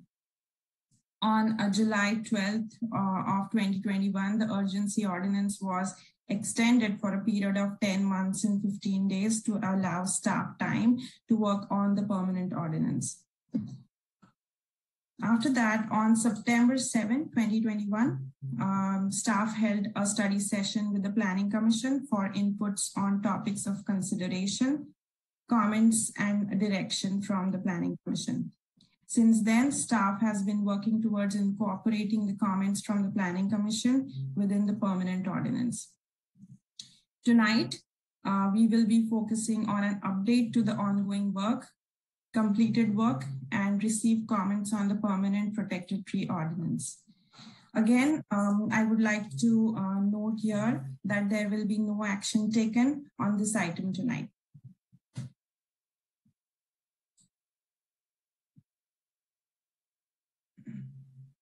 Since the study session in September last year, the staff has been working towards preparing a comprehensive protected tree ordinance, like I mentioned before, which involved, the work involved peer cities research for best practices, programs, policies around invasive tree species removal, general procedures and policies, fees and fines. Then staff also researched the role of the arborists in each of these cities. Basically the roles and responsibilities for the city arborist. We conducted regular meetings with the city retained arborist for expert advice, conducted tree appraisal study, and identified opportunities for public education. Next slide, please. Before I dive into the proposed changes, I would like to define few terms that will commonly occur throughout this presentation. For protected trees, the protected trees in our ordinance falls under two categories. First is the significant tree and the second are heritage trees. For significant trees, they are mostly size-based. So any tree that is 11 inches in diameter outside of bark measured at 54 inches above natural grade are considered as significant trees. So the highlight in yellow represents the proposed changes, which I will go through more in detail in the next few slides. And going to the heritage trees are mostly size and species based. As you can see on the slide in front of you, the species that are indicated are categorized as heritage trees. Then there are certain species, regardless of size, are not protected, which are indicated at the bottom of the slide here. Next, please.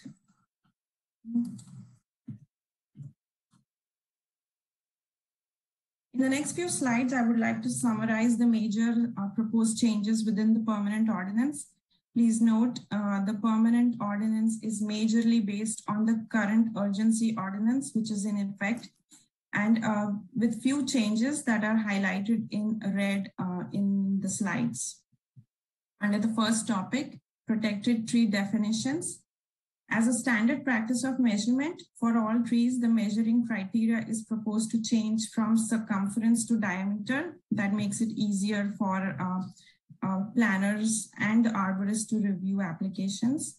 And the measuring height has been changed, is proposed to change from 48 inches to 54 inches as measured from the natural grade, which means previously the ordinance required to measure at 48 inches, but now we are recommending to require it at 54 inches, which is a standard practice. Under the second topic, reasons for tree removal, the 6 tree removal criteria remains unchanged from when you had last reviewed it. Under the third topic, the fees were proposed to increase from 2,500 to 5,000 or appraised value of tree, whichever is greater. So within the permanent ordinance, the appraisal method to be utilized is specifically enumerated, which is the trunk formula technique. That was not previously specified in the ordinance. The fourth topic, notification requirements remains unchanged at this time. Next, the replanting requirement for heritage tree removals is proposed to change. Specifically for replanting requirement, applicants can now choose to select from the heritage tree list within our ordinance versus previously in the urgency ordinance, a same species or in-kind tree replacement was required. So that requirement has been removed now. Under definitions, staff is proposing to add additional definitions within the ordinance that would help clarify and efficiently implement the protected tree ordinance. These include new definitions for community of trees, tree protection zone, drip line, construction activity, root zone, city retained arborist definition, fruit trees, etc. And the next topic, tree protection measures for development. Staff is proposing to add another requirement to disclose on the site plan all protected trees within 30 feet of the construction activity, irrespective of the project or the property boundary, which means that any tree, any protected tree within 30 feet of the construction activity, even if it is within the neighboring property, will have to be disclosed within the site plan. Next slide, please. In addition to the actual ordinance text as reviewed in the previous slides, that will be under council consideration, the staff is also preparing supplemental documents and tasks. These are the administrative guidance document, preferred tree list, streamlining processes, identifying resources for tree data such as tree performance, tree risks, etc. Identifying citywide projects where arborist expertise could be utilized, and identifying opportunities to share knowledge and resources regarding trees. If the ordinance gets adopted, these documents will not be formally adopted within the ordinance text. Staff strongly believes that these supplemental tasks and documents will help implement the ordinance effectively. I also wanted to highlight that the Public Works Department is undergoing a separate effort to inventory, document, and map all city trees, which will eventually help to inform the preferred tree list. This study by Public Works is at a very initial stage and is not part of the Protected Tree Ordinance project.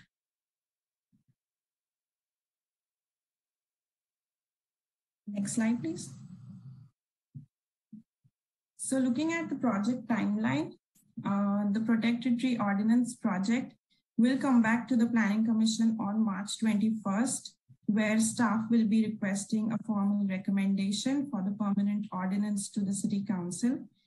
During this time, staff anticipates the ordinance and the supplemental documents fairly complete for review.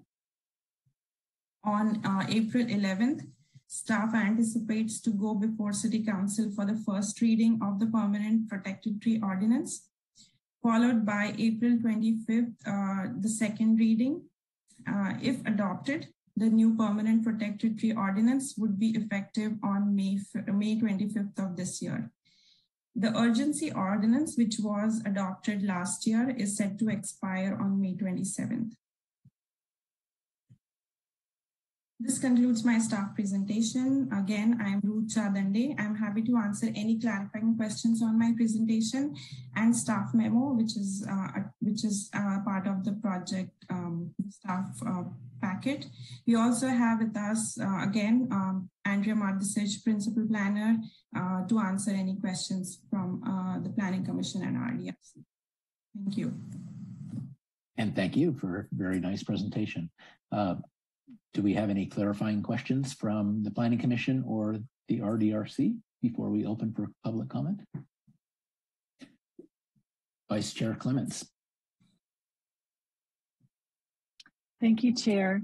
I wanted to see if I was understanding the slide correctly. Can you go back to, and thank you for this presentation, Risha, that was quite thorough. Could you go back to the slide, please, that is looking, that said the removal and replacement requirements? Thank you. So number 5, the replanting requirement.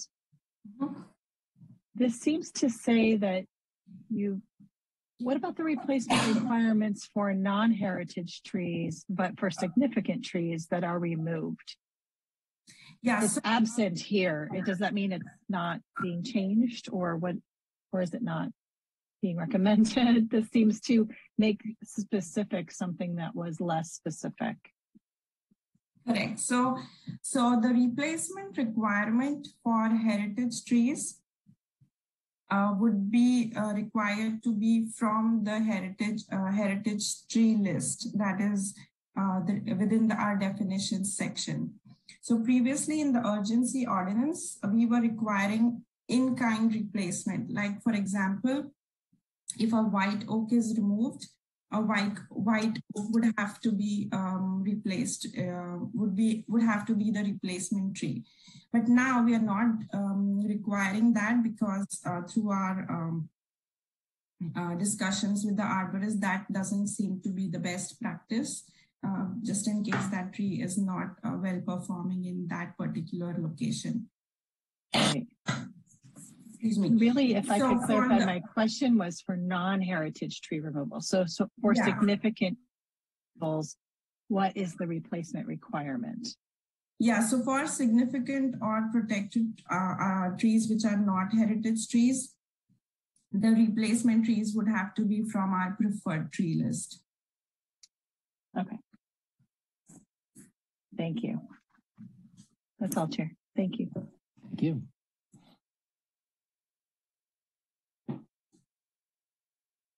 Well, I'll ask a question. If the tree is under the thresholds that are specified here, then there's no constraint on what a property owner can do, I gather.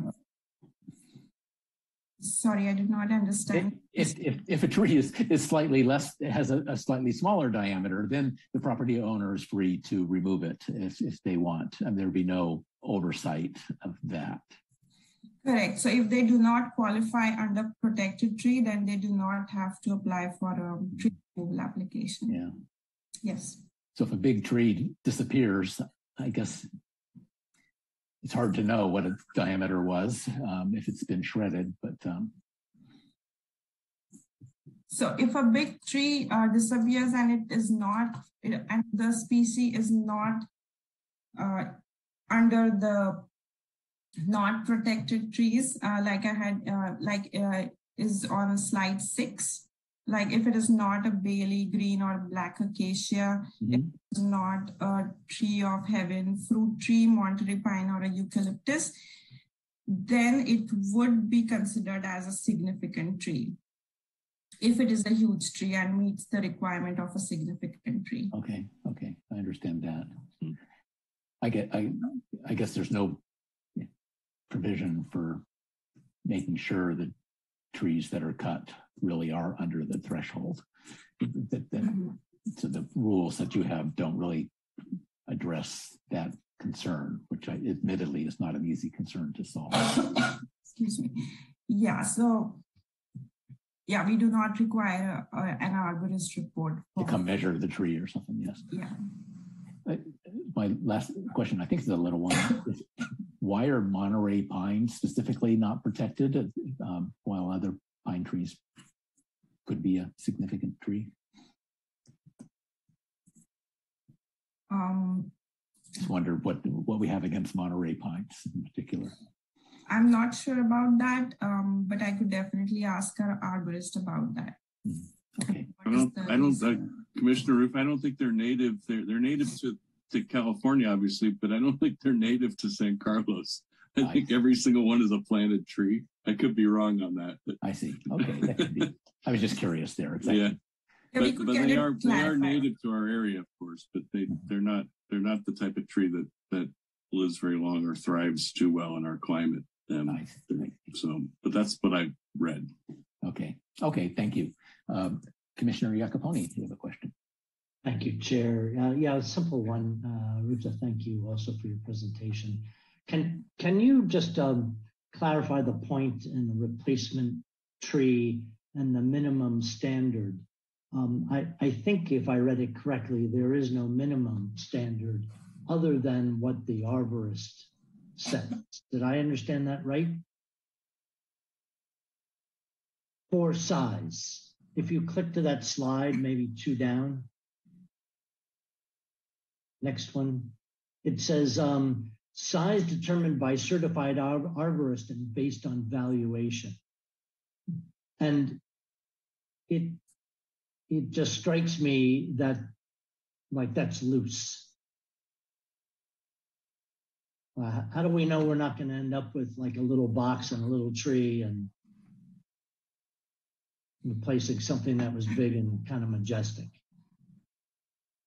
Yeah, so our city, we will have under our administrative guidance document the selection of size based on the tree removed. So that is basically on a sliding scale. So if it is a larger tree, then excuse me, I am losing my voice here. So if it's a larger tree, then a larger replacement tree would be required. So there is a sliding scale which staff intends to include within the administrative guidance document. So there will be a guidance for that. And that will be reviewed by the arborist to make sure that it's not unreasonable, the replacement requirements. Okay, that was a very helpful answer, and I'll just wait till see how it reads when it shows up. But you've clarified the confusion I had by looking at the points on the slide. And through the chair, if I could just add to that answer really quickly. I think in the past we found that, as Rucha mentioned, a 24-inch box is what has been required regardless of the size of the tree or species of the tree.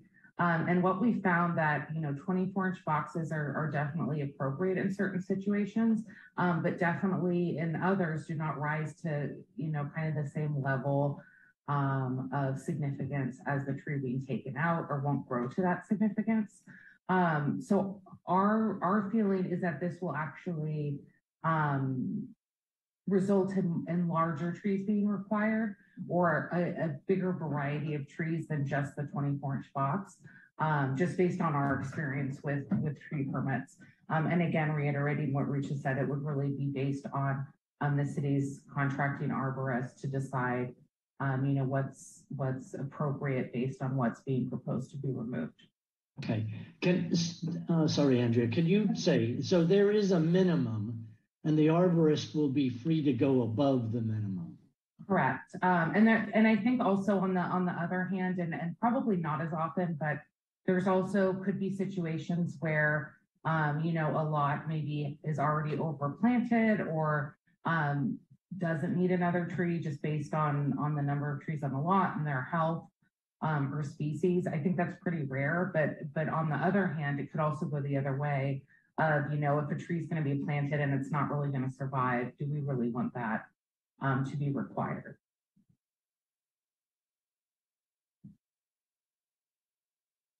Thank you. Sure. I have a follow-up question on that. Is it the size determined by a certified arborist or a city arborist? And is the certified arborist, that's somebody that the developer could hire? I'll go ahead and answer that, and Richa, let me know if I leave anything off. As we're drafting this ordinance and doing a lot of the research and figuring out really what the community council and the commission want, it's become clear that we as a city and we as staff feel like we do need a contract arborist that would be hired by the city, so acting in the city's interests. We do have even today applicants providing arborist reports from their own private arborist. Today, we require those to be peer reviewed by the city arborist. So there could be some instances of developers providing their own report. However, it's our contention that having a consulting arborist that's looking out for the best interests of the city for tree removal permits, development permits, basically the gamut of different things they can comment on is really going to be key to having a robust ordinance that makes an impact. So it's our vision to have a city retained arborist that's figuring all of this out and making the decisions about these trees. Thank you for that clarification. Sure. Well, I don't see additional questions at the moment, so let's open for public comment.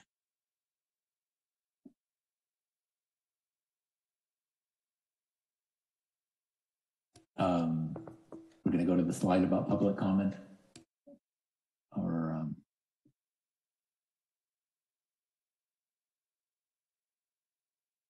there we go.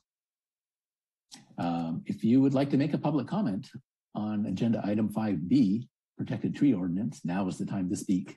You may join the Zoom meeting at the link shown or call the phone number and raise your hand in the Zoom meeting, or on the phone, press *9 and *6. And 2 minutes. Do we have people in the waiting room? Yes, we have a caller ending in 078.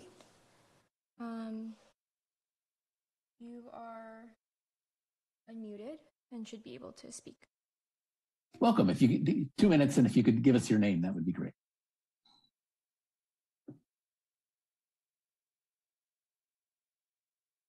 We don't hear you. Maybe you're still on mute. It looks like they're unmuted.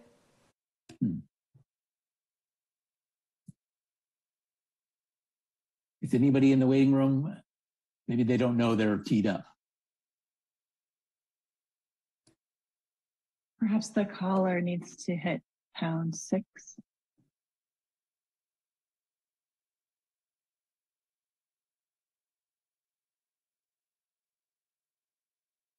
Well, maybe we should go. Is there another caller we can go to on this one? Yes, we can move on to Tom Filetti. Tom, I will allow you to talk, and you have 2 minutes. Thank you. My comments, can you hear me? Yes, welcome. Okay, my comments have to do with fees, the permit fees themselves. Since the last meeting in September, I learned that San Carlos's tree removal permit fees were significantly higher than neighboring cities like next door Belmont. So in December, I emailed planning with my request that addressing the permit fees should be part of the proposed ordinance, but I don't see anything about that in the materials that were handed out tonight. It appears that the fees are even higher now than they were in June of 2020 when I had a poplar tree removed from my backyard, which cost me $455.64, and it was a dead tree. What Belmont does is they send an arborist to assess the tree without charge. And if the tree is dead, they waive their $81 fee, which is significantly lower. I think that if San Carlos's fees were a little bit more reasonable, that homeowners would be more likely to comply with the protected tree ordinances. And so I'm asking the commission and the council to review the current fees to see if they're really truly justified and reduce them to an appropriate level, and also to provide the arborist free of charge like Belmont does, so that a homeowner doesn't have to bear that cost. And finally, to waive the permit fee like Belmont does if the arborist determines that the tree is dead or diseased. So those are my requests for the commission and ultimately the council to consider. And I'd like to see those kinds of things in the materials that are handed out or at least made available at the next meeting that's coming up here, because I don't see them here tonight. Thank you. Thank you for your comment. Do we have additional people? Yes, we have David Crabb. David, you are allowed to talk and have 2 minutes. Good evening again. This time my comments are in speaking for the Sierra Club Sustainable Land Use Committee. They were concerned about the tree ordinance. Our committee is interested in getting more native trees in the cities, especially street trees and other types of things. And I noticed that your let's see, what do you call it? Went blank on it here. Your heritage tree list is pretty much native trees, which is fantastic. But then you mentioned that Public Works is creating a preferred tree list. And I'm concerned that Public Works is going to come up with trees that are not necessarily native trees, but just trees that they're happy with because they don't tear up their sidewalks. And so I'd like to see if there's going to be some coordination between those two lists of trees of what the preferred trees are. We would like to have the native trees because the native wildlife generally prefers those types of trees as opposed to some of the English imports or whatever from other places, China or whatever. You are already eliminating the Chinese tree there. So that's one thing. Second thing is it'd be nice if the city is doing penalties for removing trees. How about creating some incentives for planting the desirable trees that we want? Is there something that could encourage a property owner to install a nice heritage tree on their property and maybe get a tax break or some kind of a deal on it or a little benefit? So those two things we would like to see. Again, native trees are more amenable to native species, which is more amenable to a good environment in the city. Thank you very much. Thank you. Next caller, please. There are no callers at this time. Okay, we'll give it a few seconds here. Going once, going twice. Okay, let's close the public comment period. We don't need a roll call for this. Let's get feedback from the Planning Commission and the RDRC. Any thoughts?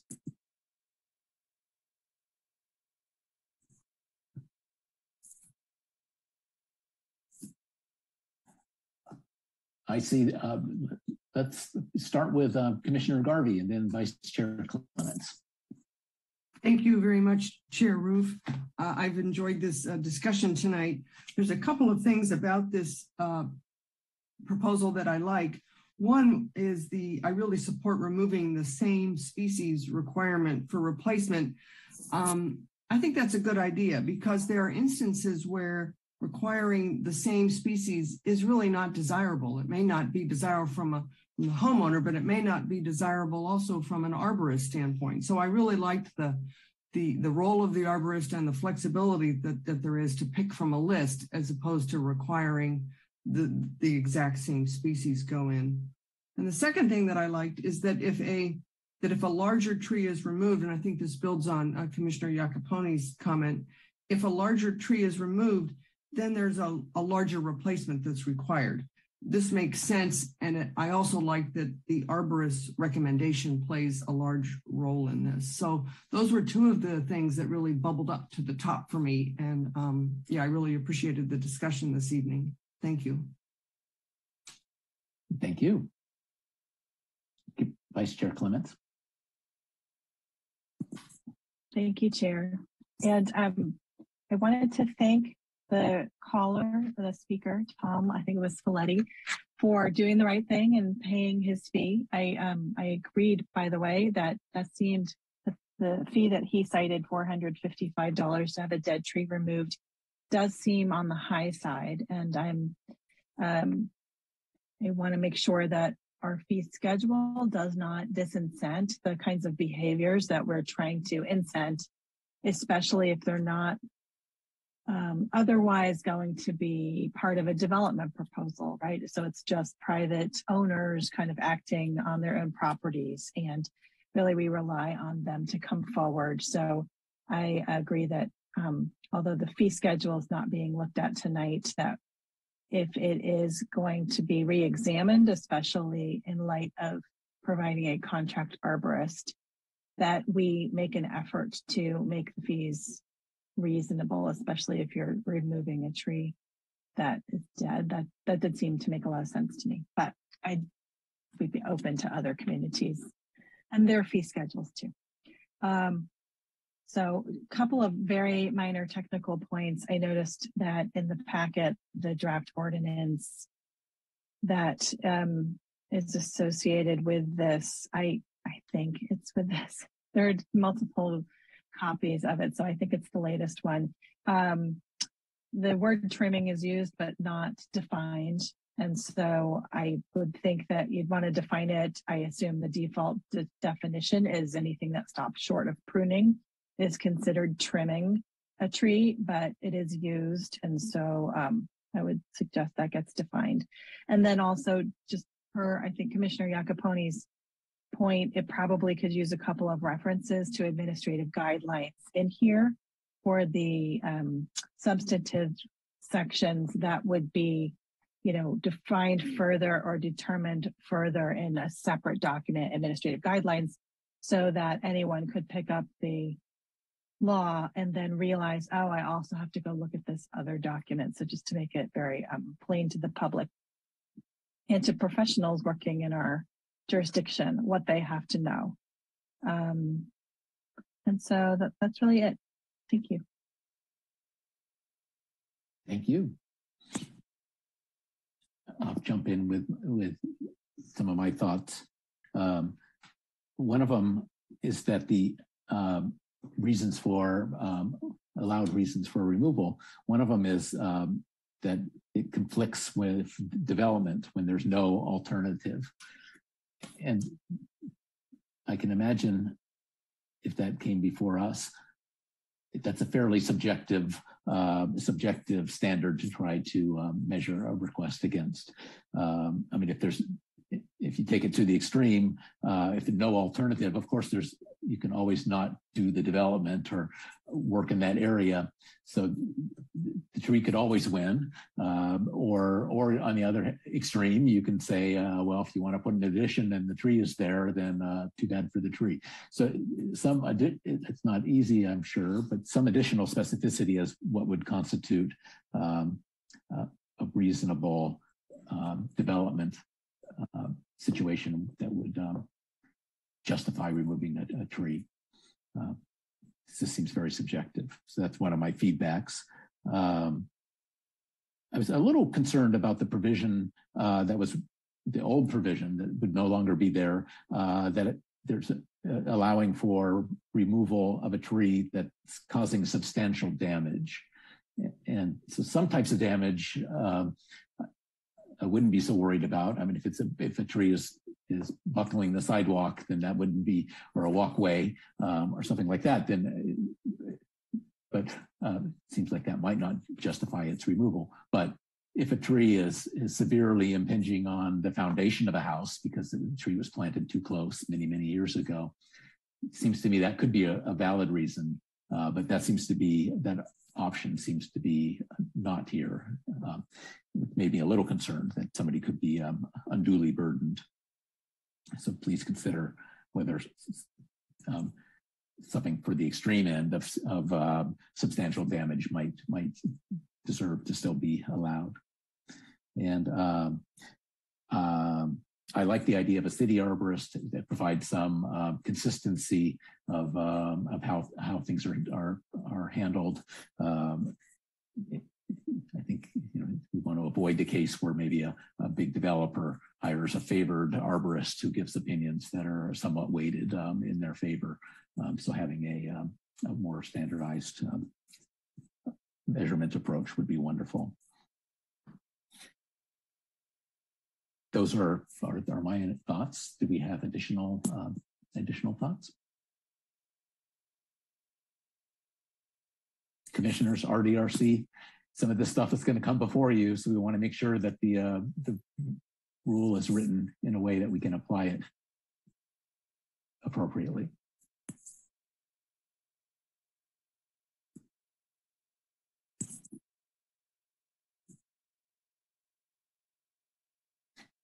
And Vice Chair Clements, your hand is still up, but that's from before. Okay. Well, I think we got some really nice comments from the public. Thank you very much. From the commissioners, thank you. If there are no additional comments, we can close. Chair, yes? if I may clarify just for record a few things.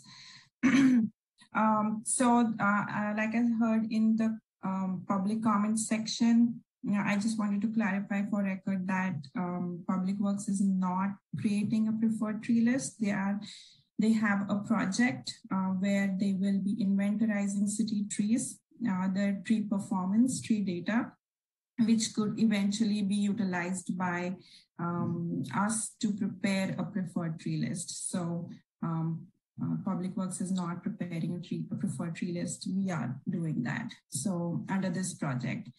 And then the second thing I wanted to clarify is we are preparing a definition for trimming that is being incorporated in the ordinance, and then we will be having references to the administrative guidance document. So that is in our plan to include in the ordinance. Thank you. Thank you. I guess maybe an additional comment occurred to me. The pruning, you're limited to 25% of the canopy. How often? And so have some sort of a seasonal, once per season or something, not once per week, 25% every week could add up. Yeah, we do have that for once a year. So within it's in there. Okay, maybe it just wasn't in the summary that I read, but that sounds about right. Okay, let's close this topic. No formal action required. So I think we can just move on to the next item in our agenda, which is item 6, reports, correspondence, and general information. So starting with letter A, report on recent city council actions. Lisa? Hey, Chair Roof, staff does not have any reports to update the commission on, or the commission and RDRC this evening on. Thank you. Planning Commission comments or reports? And since this is a joint meeting, RDRC comments or reports? Hearing none, we'll move on to letter C, correspondence. None for this evening. Okay, then on to D, planning staff comments, reports, and updates of current projects. Sure, this will be really brief this evening. Just a reminder that the next Planning Commission scheduled meeting will actually occur on a Tuesday. So that would be Tuesday, February the 22nd. And we do have one item scheduled to come before the commission. And I believe that is let me just double check on that. I think it is Andrea, can you remind me, is that a billboard that's coming forth on? Correct, it's a billboard on industrial. On industrial, yes. And that's the only item that'll be on the agenda the next time we meet. And that's okay. for my updates. Okay, well, thank you very much to the staff for excellent presentations, for the public for great comments, Planning Commission and RDRC comments as well. We can adjourn our meeting. Good night, everybody. Thank Thanks, you all. staff. Good night, everybody. As always, thanks, Chair. Thanks, Chair. Thank you. Good night. Good night. Commissioners, Good night. Everyone, good night. thanks, Lisa. Thanks, staff.